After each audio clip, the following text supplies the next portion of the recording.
സുലോ സുലോ ഇവളിത് എവിടെ പോയി?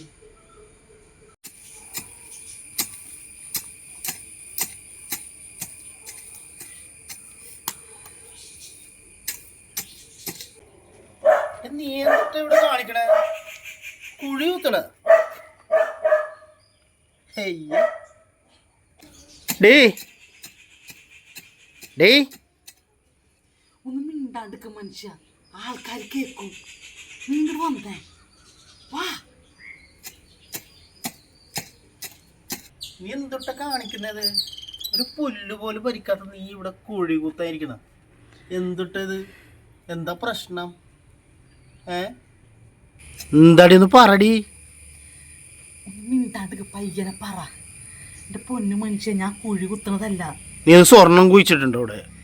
എന്റെ ചേട്ടാ, ഞാനൊരു സാധനം ഉണ്ടോന്നൊക്കെ. എന്തു സാധനം? ഓ, നിങ്ങളോട് ഇപ്പൊ അതെങ്ങനെ പറഞ്ഞു മനസ്സിലാക്കി തരാ? നിങ്ങോട്ട് വന്നെന്റെ അടുത്തേക്ക്. എന്തൊട്ട സാധനം ഒന്ന് പറയടി. ഇവിടെ കൊണ്ട് തോറ്റല്ലേ ഇത് കുഴി കുത്തായിരിക്കണം. എന്റെ ചേട്ടാ, അതെ, കുറേ ദിവസമായിട്ട് എനിക്ക് ശരീരം ഭയങ്കര തളർച്ചയും ഭക്ഷണം കഴിക്കാൻ പറ്റുന്നില്ല. എപ്പോഴും കക്കുസിക്കണം. ഒരു ദിവസത്തിൽ 5-6 പ്രാവശ്യം കക്കുസിക്കണം. കഴിക്കണതൊക്കെ കാട്ടികളയാണ്. പിന്നെയാണെങ്കിൽ മേലും കൈയും വേദന എടുത്തിട്ടില്ല. ഇവിടുന്ന് ഒരു വേദന ഇങ്ങോട്ട് കയറി കഴിഞ്ഞാണ്ടല്ല, കാലിൻ്റെ പെരുവല്ലിൽ കൂടെ അങ്ങോട്ട് ഇറങ്ങി അങ്ങോട്ട് ഭൂമിയിലേക്ക് പോകും.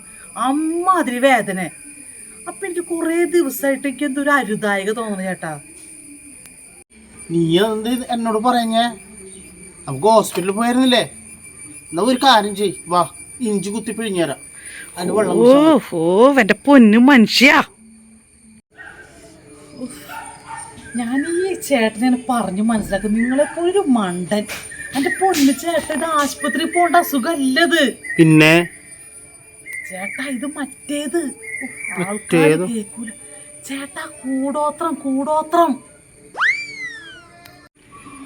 കൂടോത്രോ? അതിപ്പോ ടിവിയിലും കാണിക്കണ്ടല്ലോ. ഡെയിലി വാർത്ത ഇത് തന്നെയാ, കൂടോത്രം. അപ്പൊ ചേട്ടന് മനസ്സിലായില്ലേ? ഞാൻ ഇത്രയും ദിവസമായിട്ട് ഈ മേലുവേദന എന്തിട്ടാണ്, ഈ ഛർദ്ദിക്കാൻ വരൽ എന്തിട്ടാണ്, ഈ എന്താ പറയുക, മൊത്തത്തിലൊരു തളർച്ച. എനിക്കാണെങ്കിൽ ആശുപത്രി പോയിട്ട് മാറണില്ല. അപ്പോഴും ഞാൻ വിചാരിച്ചത് എന്ത് പണ്ടാറണാവുന്ന്. ഇന്നലെ ഞാൻ ഈ വാർത്തയിൽ ഈ സംഭവം കണ്ടപ്പോഴാണ് മനസ്സിലായേ, ചേട്ടൻ ഇത് കൂടോത്രം തന്നെ. നമ്മുടെ വീടിൻ്റെ ചുറ്റും ആരങ്ങാണ്ട് എന്തെങ്ങാണ്ട് കുഴിച്ചിട്ടുണ്ട്. ഞാനത് കുഴിച്ച് നോക്കിക്കൊണ്ടിരിക്കുക. നിങ്ങളത് ഒച്ച വെച്ച് നാട്ടുകാരെ അറിയിക്കും. അവരറിഞ്ഞു കഴിഞ്ഞാൽ നമ്മ ഈ സാധനം എടുത്തു കഴിഞ്ഞാൽ പിന്നെയും അവർ കൊണ്ട് കുഴിക്കില്ലേ? ഇതൊക്കെ മിണ്ടാണ്ട് പയ്യനെ ആരറിയിക്കാണ്ട് എടുക്കണം. ഞാനിപ്പോൾ കുറേ കുഴി കുത്തി ചേട്ടാ, എവിടെ നിന്ന് ഒന്നും കിട്ടിയില്ല. ഇനിയും കുത്താൻ കിടക്ക. നിങ്ങൾ വെറുതെ കുത്തിരിക്കേണ്ടത് വായ കുഴി കുത്താൻ. വാ. എന്റെ സുലു, അവർക്ക് വലിയ വലിയ ആൾക്കാരാ. അവർക്ക് അതിന് മാത്രം പ്രശ്നങ്ങൾ കാണും. നിനക്കെന്തൊട്ട് ഇത്? നിനക്കാര് കൂടോത്രം വെക്കാനാ? എന്തിനാ? അവന്റെ സമയം കളയാനോ? നിനക്ക് ഈ കൊഴുകുത്തി വല്ല അസുഖം വലിച്ചിടാതെ നീ അത്തേറി പോന്ന് പാടി. ഞാൻ വലിയ വലിയ ആൾക്കാർക്ക് മാത്രം വരുള്ളൂ. ഞാനൊന്നുമല്ലല്ല. എൻ്റെ ചേട്ടാ, എനിക്കിഷ്ടം മാതിരി ശത്രുക്കളുണ്ട്. ഞാനൊന്നില്ലെങ്കിൽ ഇതിനകത്തൊക്കെ വീഡിയോസും പാട്ടൊക്കെ ചെയ്യണതല്ലേ. എനിക്ക് ചുറ്റും ശത്രുക്കളാ ചേട്ടാ. അത് കാരണം ഇപ്പോൾ വീഡിയോ ചെയ്യാൻ പറ്റുന്നില്ല, ഭക്ഷണം കഴിക്കാൻ പറ്റുന്നില്ല. എൻ്റെ ഭംഗി പോയില്ലേ ചേട്ടാ? എൻ്റെ മുഖത്തേക്ക് ശരിക്കും നോക്കിയേ കേട്ടാ. എൻ്റെ മുഖത്തിൻ്റെ ആ ഒരു ഐശ്വര്യം അങ്ങോട്ട് പോയി തുടങ്ങിയില്ലേ ചേട്ടാ? അതൊക്കെ കൂടോത്രത്തിൻ്റെ ആണെന്ന്. നമ്മുടെ വീടിന് ചുറ്റുണ്ട് ചേട്ടാ. ഒന്ന് വന്ന് കുഴി കുത്ത്. 5-6 കുഴി ഞാൻ എടുത്ത് അവിടെ ഇല്ല. ഇനി നമുക്കിത് ആ മൂലയിലൊക്കെ കുത്താം. ആ മൂലയിലൊക്കെ കുത്തി കഴിഞ്ഞാൽ കിട്ടും. ചേട്ടൻ വായോ. ഈ ആളോട് ഞാൻ എങ്ങനെ പറഞ്ഞ് മനസ്സിലാക്കാം? ഇത് മരുന്ന് കഴിച്ചാൽ മാറില്ല. ഇവളെ കൊണ്ട് തോറ്റല്ല എടി സുലു. അഥവാ ഇത് എവിടെങ്കിലും ഉണ്ടെങ്കിൽ നമുക്ക് ജോലിസിനെ കൊണ്ട് ചോദിപ്പിക്കാം. അവരൊക്കെ അങ്ങനെയാ ചെയ്യണത്. അവര് പറയുന്ന സ്ഥലത്ത് ഇത് തൊരപ്പം കുത്തണ മാതിരി എല്ലാ തൊടിയിലും ഇങ്ങനെ കിളച്ച് വെച്ചിട്ട് എന്ത് ഇട്ട് കിട്ടാനാ?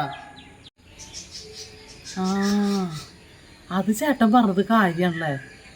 ഈ ജ്യോത്സ്യന്മാരെ കൂടെ നോക്കിക്കഴിഞ്ഞാൽ ഇത് എവിടെ കുഴിച്ചിട്ടെന്ന് പറഞ്ഞു തരും അല്ലേ? അത് നമുക്ക് കാലത്തിന് ജോത്സ്യനെ കാണാൻ പോയത് ചേട്ടാ എവിടെങ്കിലും. പോവാ, എന്നിട്ട് ബാക്കിയുള്ള കുഴി കുത്തി നോക്കാം. അതാണ് വെറുതെ അല്ലേ ഞാൻ കുഴി കുത്തിട്ട് ഈ സാധനം ഒന്നും കിട്ടാഞ്ഞേ. നല്ല ജോത്സ്യന് ഇപ്പൊ എവിടെ നിന്ന് കിട്ടാ? ചേട്ടനാ ഗൂഗിളിൽ നോക്കിയ നല്ല ജോത്സ്യന്മാർ എവിടെ ഉണ്ടെന്നുള്ളത്. ആ ഫോൺ എടുത്തേ. ഇതങ്ങനെ വിട്ടാ പറ്റില്ലല്ലോ. ആ പിള്ളേരെ അവിടെ കിടന്ന് ബഹളം വെക്കുന്നത്, നീ അകത്തേക്കൊന്ന് തന്നെ. ഇനിയിപ്പോ ജോത്സ്യനെ ഞാൻ അവിടെ നിന്ന് തപ്പും. ആ ഗൂഗിളെങ്കിൽ ഗൂഗിള്.